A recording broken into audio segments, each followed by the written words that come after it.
Good evening, East Africa, from the KTN News Center here in the Kenyan capital, Nairobi. It is Thursday, 28th of January 2016, just 2 days before the African Union Summit in Addis Ababa, Ethiopia.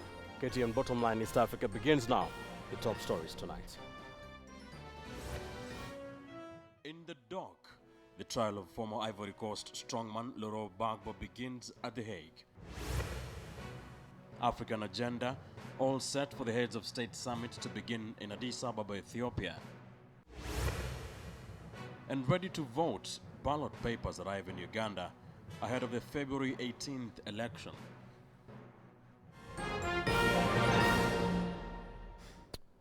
Welcome to the program. I'm Ben Kitili. Former Ivorian leader Laurent Gbagbo has pleaded not guilty to 4 charges of crimes against humanity facing him at the International Criminal Court at The Hague, Netherlands.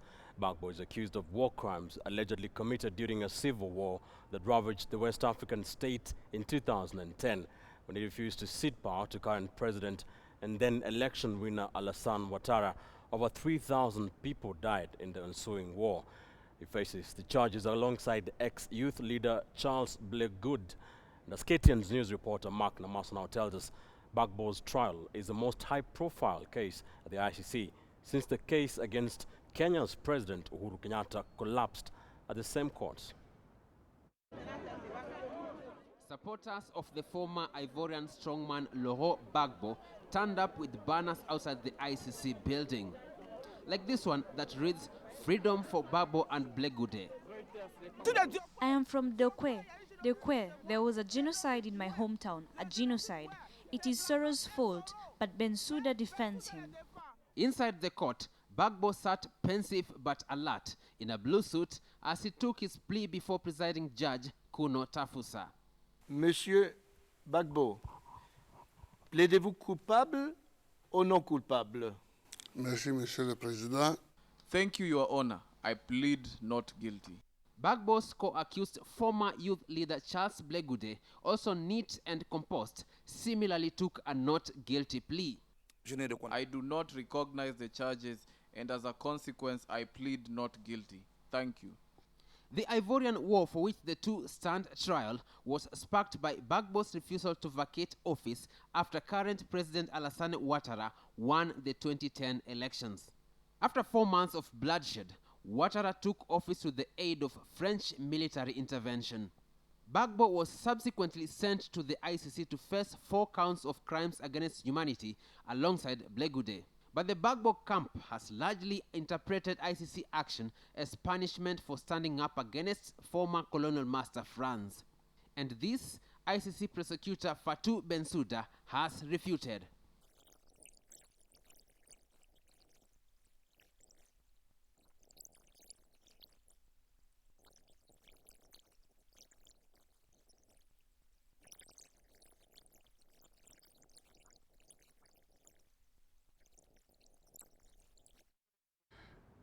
Right, we are keeping an eye on the proceedings at the International Criminal Court as the Laurent Gbagbo trial continues.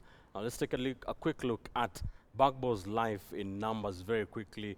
He was born in 1945 and he served as a history professor before turning into politics. He was jailed in 1971 for what the state calls subversive teaching. Of course, that is when he started his political career. And in 1992, he was exiled to Paris in France after more union activism. That now brings us to 1988 when he returned to the Ivory Coast, and in 1990 he was defeated in a general election in that country. He was jailed again in 1992 after student protest following that 1990 election in the Ivory Coast. That brings us to 2000 when he was declared winner of a disputed presidential election and became the president of the Ivory Coast state. In 2002, a failed coup in that country divided that nation massively. In 2007, however, he agreed to a power-sharing government with former rebels.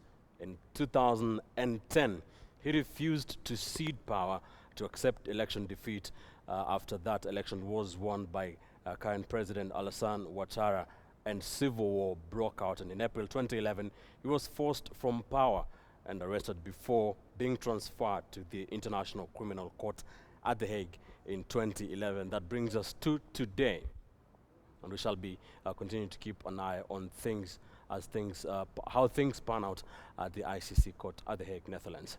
Now, coming back to the country, Kenyan President Uhuru Kenyatta and his Nigerian counterpart Muhammadu Buhari have agreed to cooperate at multilateral and bilateral fronts to eliminate terrorism.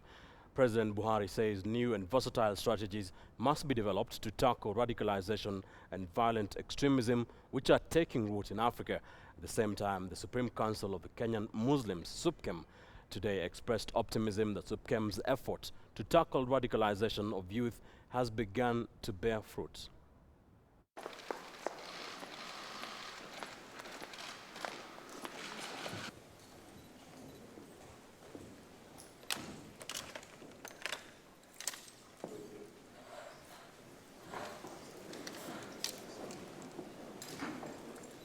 Peace and security are prerequisites to sustainable development. It is with this realization that Kenya continues to be at the forefront in championing for the realization of peace and security for Africa. Terrorism has been a matter of grave concern to both of us. Kenya is committed to cooperating at the multilateral and also at a bilateral level in every effort to eliminate the vice. And to this end, I wish to sincerely extend my gratitude for the moral support and solidarity that we have received from our brothers and sisters in Nigeria following the recent heinous attack on AMISOM soldiers from Kenya. The African Union, through AMISOM, has made great strides in the stabilization of Somalia. Sustainable peace and stability for Somalia means sustainability as well as security for our region and beyond. We believe with indigenous technology, trained people from Nigeria will be able to help. In other areas of the economy, we are going to benefit a lot from agriculture in Kenya. That's why the Minister of Agriculture and Rural Development is part of my team here. The African Union Executive Council has emphasized on the importance of upholding human rights, especially women's rights, in Africa for an integrated, prosperous and peaceful Africa under the Agenda 2063 framework. This came at the opening of the 26th Ordinary Session of the AU Executive Council at the AU headquarters in Addis Ababa, Ethiopia. African heads of states are expected in Addis on Friday for a Heads of State Summit. For the 28th Ordinary Session of the African Union is 2016 African Year of Human Rights, with a particular focus on the rights of women. Addressing the delegates at the opening ceremony, the chairperson of the AU Commission, Dr. Nkosazana Dlamini Zuma, reiterated the AU's vision, which is to build an Africa that is driven by its citizens, and stressed its relevance to the theme. We are clear on the priorities of Agenda 2063, investing in our people, especially youth and women, in agriculture and modernization, agro-businesses, in manufacturing and industrialization, the development of infrastructure and democracy and developmental governance, and silencing the guns. The African Union hopes to lobby governments to support more stringent action against human rights violations in conflict situations. Women's rights is in sync with Aspiration 6 of AU's Agenda 2063, which speaks of an Africa whose development is people-driven, relying on the potential of the African people, especially its women, youth, and caring for children. Perhaps inspired by the spirit, African states are trying to push President Pierre Nkurunziza to accept peacekeeping troops at a summit this week to prevent Burundi sliding back into ethnic conflict, but there is little hope that he will agree. The African Union announced a plan in December to send 5,000 peacekeepers to Burundi, where more than 400 people have been killed in worst violence since an ethnically charged civil war ended in 2005. Burundi swiftly rejected the plan, with Nkurunziza saying any such force would be considered as an invasion. Diplomats from the UN Security Council visited Burundi last week, with some members seeking to push the president to accept. We have told them that the government is following what the constitution says. Burundi has signed the international laws which we follow. None of us want the situation in Burundi to deteriorate. We are here because we want to support efforts at dialogue, because we believe as a council that a more substantial international presence here can help. We've conveyed those points to the president. The AU session is also expected to pressure African governments to take affirmative action towards youth empowerment by domesticating the 50-year African vision enshrined in the blueprint Agenda 2063. This is by encouraging innovation and entrepreneurship. Our agenda is centered on the review of the implementation of decisions taken during our second ministerial retreat, an update on the implementation of the first 10-year plan of Agenda 2063, the free movement of goods and persons, and the issue of migration and tourism and wildlife preservation. For 2 days, the Ministers of Foreign Affairs and External Relations have been in closed sessions to deliberate on different items on the agenda, including the consideration of a report of the Permanent Representatives Committee. The Executive Committee will prepare the agenda of the heads of state with appropriate recommendations for consideration by the Assembly Friday. Lilian Odera, KTN News. Let us now bring in international affairs expert Professor Macharia Munene, who is also a lecturer at the United States International University here in Nairobi, who joins us from our Nairobi City Center studios. Prof, welcome to our program.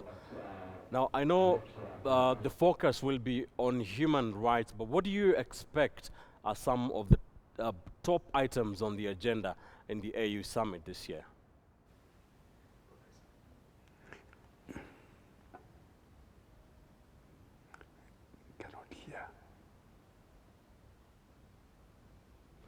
Prof, if you can hear me, I know that in the just began AU summit, it will focus a lot on human rights, but what other items do you expect to be top of the agenda in the AU summit?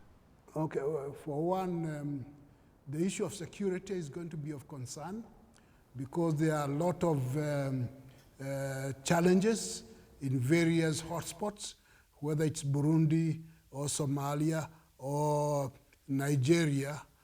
Security in Africa is one of the major items that needs to be tackled. It's not clear how they would go about it, but it is a major concern. So I expect security to be one of the things that they try to address. There is also, of course, the human rights, security and human rights tend to go together. There is also the concern of the climate change. Although there was an international or global community conference on climate change, Africa is also concerned with it because Africa tends to suffer the consequences of other people messing up the climate.